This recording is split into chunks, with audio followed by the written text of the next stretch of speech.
Di video kali ini aku bakalan balik lagi nge-review novel Indonesia. Tadi aku udah bilang kalau misalnya aku mau balik lagi nge-review novel Indonesia, karena kalau dilihat nggak sih, kemarin aku sempat scrolling gitu aja si akun YouTube aku dan ternyata konten review novel Indonesia yang pernah aku buat dulu itu tuh udah sampai episode 12 kalau nggak salah, dan sampai detik ini masih banyak dari kalian yang suka nontonin review novel Indonesia punya aku gitu. Maka dari itu, karena sebenarnya aku juga dalam waktu yang lama kemarin ya aku menghilang itu, aku masih sempet baca buku dan baca novel Indonesia.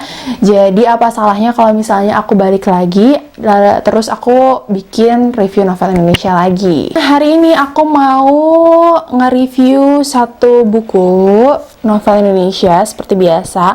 Sebenarnya ini novelnya udah lama banget, cuman kenapa aku review? Nanti aku kasih tahu kenapa aku review novel ini. Tapi ini buku udah lama banget. Kalau misalnya mau lihat cetakannya, ini tuh cetakan di tahun 2012. Itu adalah sekitar 8 tahun yang lalu gitu kan. Tapi kalau misalnya kita ngomongin buku atau novel, nggak pernah habis dimakan waktu. Ya, setuju nggak? Kalau aku sih setuju, karena merupakan sebuah karya yang abadi dan dibaca berulang-ulang, dibaca pada tahun berapapun, itu tuh pasti ada aja gitu hal yang masih bisa kita ambil dari buku itu, dan juga ceritanya nggak pernah basi gitu loh. Jadi selalu seru buat dibaca tahun kapanpun, mau itu baru rilis ataupun kayak ini udah 8 tahun yang lalu terbitnya, tapi benar-benar masih bisa kita baca, kita review juga kayak sekarang, terus kita share cerita yang ada di dalam si buku ini. Kali ini aku mau nge-review buku Catatan Musim dari Tyas Effendy. Nah, ini penerbitnya adalah Gagas Media seperti biasa gitu. Jadi Catatan Musim punyanya Tyas Effendy dan penerbitnya dari Gagas Media. Kalau misalnya lihat covernya, mungkin kalian akan bingung. Aku juga sebenarnya abstrak sih kalau misalnya lihat covernya doang, karena entah, kan ini dibilangnya catatan musim, tapi di sini kenapa banyak banget ada 1, 2, 3, 4 kayak cangkir teh ya, cangkir dan juga tehnya di dalam. Tapi di dalam gambar, di dalam cangkir teh itu gak hanya kosong, tapi dia benar-benar ada ngegambarin si musim-musim yang ada gitu. 4 musim tuh ada, dari mulai winter, terus summer, spring, kayak gitu, ini ada di sini. Jadi sebenarnya representasi dari si judulnya ada sih di cover ini, tapi apakah ceritanya berhubungan dengan catatan musim? Ya, bentar lagi kita bakalan bahas. Nah, tapi kalau misalnya lihat di belakangnya, ini ada sinopsisnya. Kalau misalnya dari sinopsisnya, ini bukan tipikal sinopsis yang menggambarkan langsung inti ceritanya. Beda sama novel yang nextnya bakalan aku bahas di episode selanjutnya. Nah, kalau misalnya di episode yang ini bener-bener novelnya kayak sebenarnya kalau kita udah baca, terus kita baca lagi sinopsisnya, kita kebayang, oh ini tuh nyambung sebenarnya sama isi di dalam buku ini gitu. Tapi kalau misalnya kalian cuma lihat sinopsis belakangnya aja, kalian bakalan ngawang gitu, dan kalian bakalan mikirin sampai ke mana-mana gitu, karena luas. Jadi sinopsisnya nggak secara khusus menggambarkan alur cerita di dalam novel ini gitu, tapi secara luas dan secara garis besar kayak gitu. Dan untuk tokohnya di sini ada tokoh utamanya cewek namanya Tia. Terus tokoh selanjutnya ada cowok namanya Gema. Terus selanjutnya juga ada cewek namanya Gadis, dan juga satu lagi adalah Kak Agam. Nah, jadi sebenarnya secara garis besar 4 plus 1 deh, kayak ada 5 tokoh gitu loh yang benar-benar sering banget dibahas. Tapi tetap balik lagi, yang sering banget dibahas cuma 2, si Tia sama si Gema gitu, karena mereka ya tokoh utama dari si novel ini gitu. Tia, Gema, terus ada Kak Agam, Gadis, dan juga satu lagi aku lupa namanya, Sarah deh kalau nggak salah. Aku lupa satu lagi siapa namanya. Nah, jadi dari lima tokoh ini yang akan menghiasi si buku catatan musim ini. Secara singkat gimana sih ceritanya? Jadi ini tuh lebih nyeritainnya kan tadi lebih ke konflik yang remaja, terus udah kayak gitu anak kuliahan lah, konflik anak kuliahan, dimana si Tia ini adalah mahasiswi, terus si Gema juga sama gitu, cuman mereka punya hobi di apa ya, di ranah seni gitu. Kalau Gema dia hobi banget ngelukis, terus kalau misalnya Tia itu dia apa ya, di kuliahnya kalau saya di sastra, dan dia punya pekerjaan sampingan sebagai penerjemah novel asing gitu. Jadi si Tia sama si Gema ini gitu.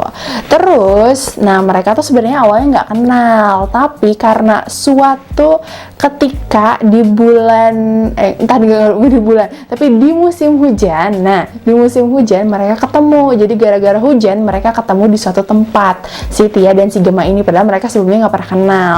Akhirnya dari situ mereka deket. Setelah deket, akhirnya bisa tahu masing-masing tuh gimana gitu sifatnya, kesukaan masing-masing, sampai akhirnya si Tia tuh tahu si Gema tuh suka banget ngelukis, dan akhirnya si Tia juga tahu Gema tuh dia masih seneng ngelukis sampai sekarang, tapi dia punya trauma masa lalu sama lukisan yang akhirnya bikin dia ragu untuk ngelukis. Nah, traumanya apa? Nanti kalian harus baca sih buku ini, kalian harus cari buku ini, atau kalian harus minjem buku ini.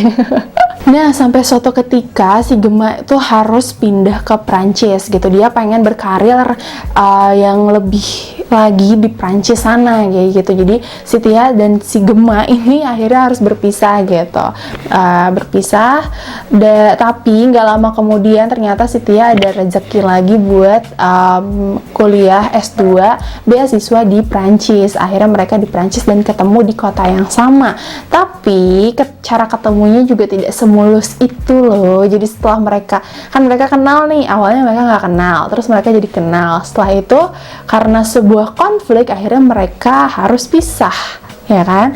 Tapi ada rezeki lain ya, akhirnya mereka harus bersatu. Tapi untuk bersatunya itu di yang kedua kalinya tetap harus ada konflik dong ya di situ. Nah, konfliknya apa? Pokoknya macem-macem, dan bener-bener kalian gak akan expect kalau misalnya konfliknya segitu gregetnya gitu ya. Kalau misalnya untuk bahasanya sendiri, bahasa yang digunakan ini bener-bener bahasa santai, jadi kayak emang sih kalimatnya itu kalau percakapannya pakai aku kamu, nggak pakai gue lu gitu ya.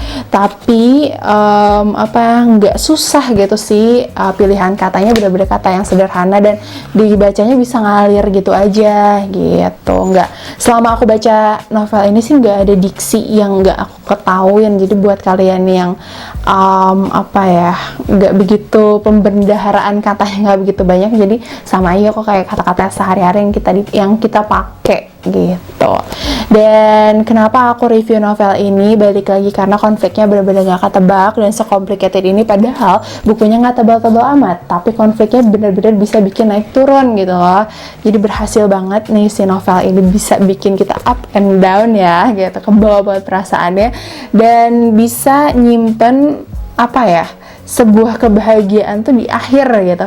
Jadi setiap ada cerita, ada di sini ada babnya kan gitu, ada bab dan subbabnya gitu. Di akhirnya tuh si ending bahagianya tuh kadang ada beberapa part yang ditahan gitu loh, biar nanti pada saat ketemu di akhir banget bener-bener kayak wow gitu, bener-bener bahagia banget gitu. Jadi bener-bener bisa bikin nahan kita gitu, nahan emosi nahan emosi sampai kita penasaran harus baca sampai akhir, baru kayak keluar semua gitu emosi yang kita punya. Mungkin segitu dulu review novel Indonesia kali ini, dan episode ke berapa, 13 berarti ya kalau nggak salah. Semoga ini menjadi sambutan baik buat aku di review novel Indonesia, comebacknya aku, karena terakhir upload itu di tahun 2018 kalau nggak salah. Iya, itu 2 tahun yang lalu. Wow, luar biasa banget ya kan. Jadi buat kalian nih yang penasaran, dulu aku nge-review novel Indonesia dan udah nge-review novel apa aja, bisa langsung scroll aja ke bawah video-video review novel Indonesia aku dari episode 1 mungkin sampai episode ke sebelum yang ini gitu. Karena aku juga lucu sih lihat muka aku, nggak lucu, lebih menyebalkan gitu. Kenapa aku dulu nge-review seperti itu? Apakah sekarang masih tidak berubah juga? Ya buktiin, boleh kalian komen di bawah ya. Segitu dulu review novel Indonesia episode kali ini. Aku harap kalian suka dengan review novel catatan musim hari ini.